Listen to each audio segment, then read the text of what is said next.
Olha, jiu-jitsu realmente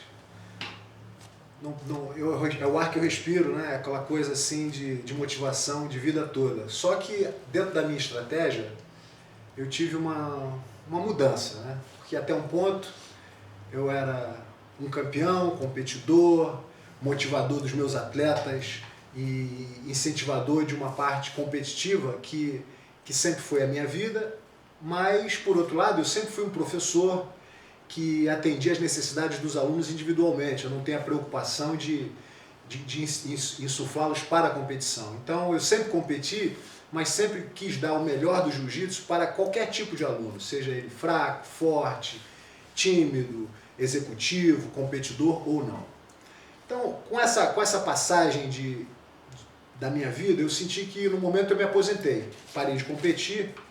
E eu vejo hoje que a minha relação com o jiu-jitsu, né, depois de muita avaliação, de muito pensamento de qual seria a coisa que me motivaria para o meu futuro, realmente essa ligação com o jiu-jitsu ela evoluiu no ponto de achar que o jiu-jitsu hoje é um elemento fundamental não só para atender aqueles que competem, seja em competição de jiu-jitsu, seja em MMA. Eu acho que a grande, vamos dizer assim, força do jiu-jitsu, ela está aí para ser absorvida pelo executivo, pela dona de casa, pela filha, pelo filho, pelo tímido, pelo garoto que não se ajustou bem.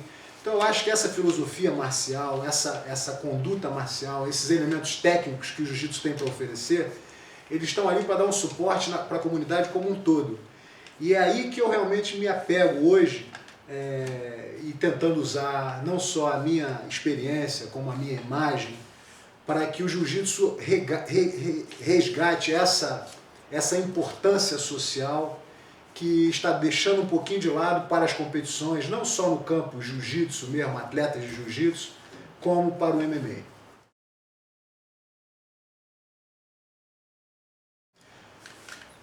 Eu procuro fazer que a minha vida se motive em termos de projetos sociais e atividades que são relativas vamos dizer assim, à valorização do esporte como um todo.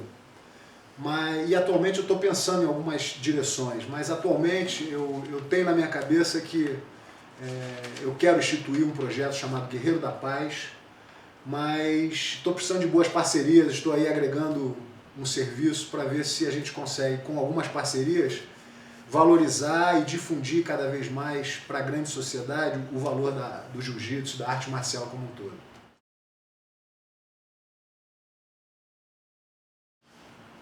Olha, o MMA, né, ele teve uma ascensão magnífica nos últimos 10 anos. Né, coisa assim que explodiu.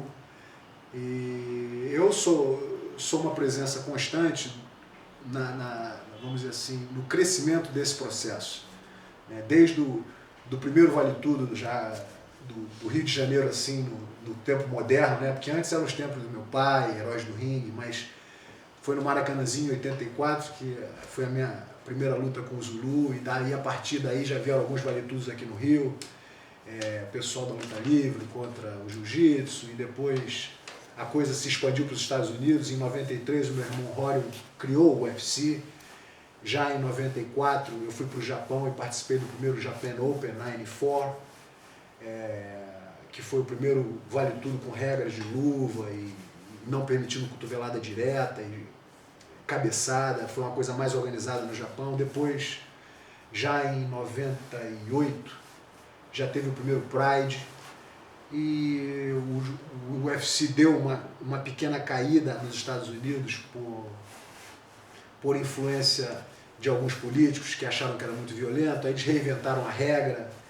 E agora essa nova imagem do Mixed Martial Arts é uma coisa realmente muito satisfatória no campo de entretenimento e no campo de valorização do profissional, do indivíduo. Ou seja, hoje em dia você vê poucos lutadores fazendo um dinheiro admirável, que já é uma coisa muito interessante, trazer essa quantidade de investimentos e patrocínios para entendeu? Hoje em dia são milhões e milhões de dólares envolvendo UFCs e outros eventos de grande porte. Então, nesse processo de evolução, houve um ganho de exposição, mas houve uma perda de identidade marcial. Hoje em dia, o atleta de arte de Mixed Martial Arts, ele não é exatamente representante de um estilo ou de uma conduta. Ele é um indivíduo super treinado, altamente trabalhado para que ele tenha uma visão complexa de luta, seja em pé, seja no chão, seja trocando soco, seja se defendendo ou atacando.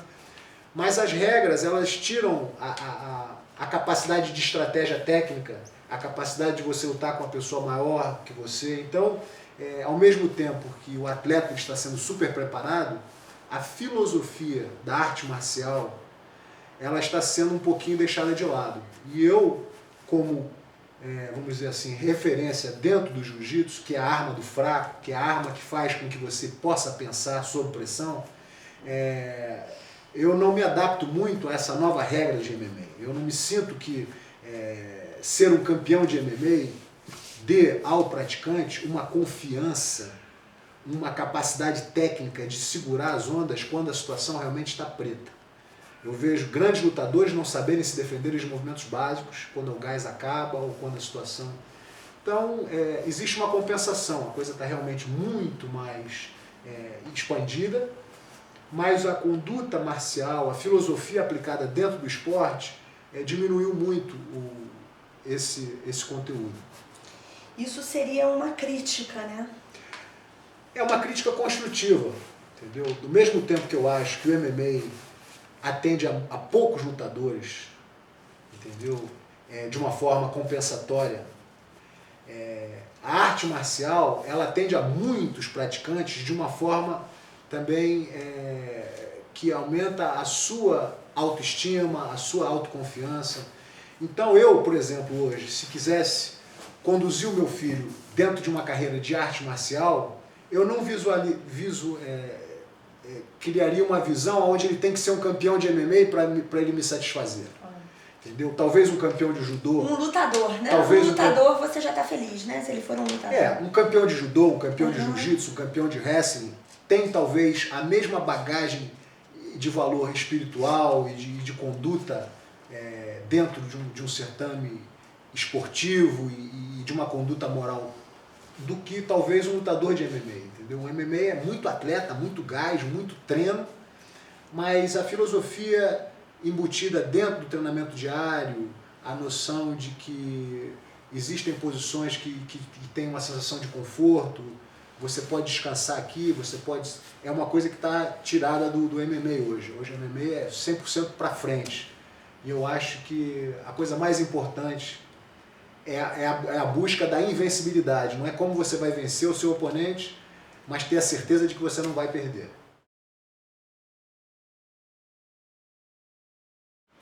Sem dúvida, quando você entra num ringue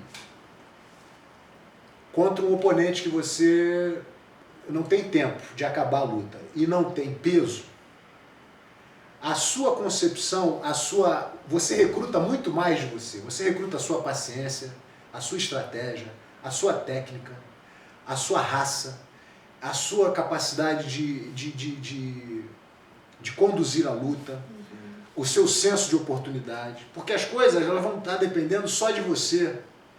Já se você entra numa competição onde as regras definem 5 minutos com um cara do mesmo peso, as coisas estão realmente... muita regra, né? As regras, elas limitam a coisa para ficar muito mais física. É muito mais hoje um indivíduo do que a técnica que ele pratica.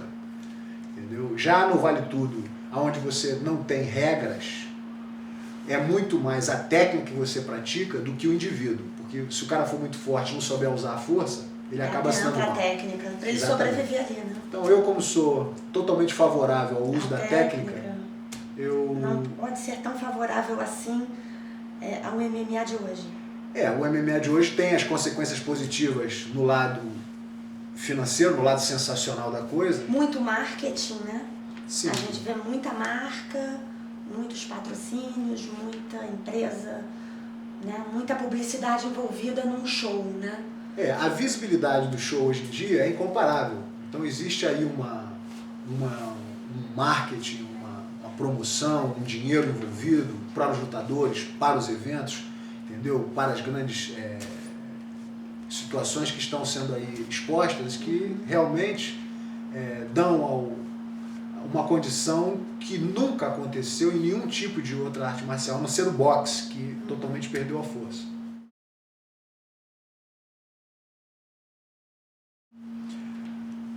Olha, a grande seleção hoje para um bom lutador de MMA é o indivíduo, entendeu? É a capacidade que ele tem de absorver impacto, é a capacidade que ele tem de reagir sob pressão, é a velocidade que ele tem, é a noção de distância, são os reflexos.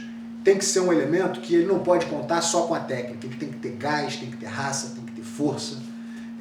E aí se pole com técnicas, né, de chão, técnicas de striking, técnicas de quedas. Então, eu diria que a gente tem que procurar hoje um grande campeão de MMA e não é baseado na técnica, e sim pela capacidade do indivíduo. E quando você sente que o indivíduo está pronto como homem para participar, aí sim você pole ele com algumas técnicas.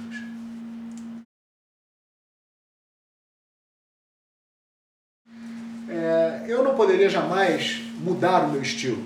Eu não me sinto capaz de, numa vida só, eu me tornar um Rickson Gracie no chão e um Anderson Silva em standing up e ser um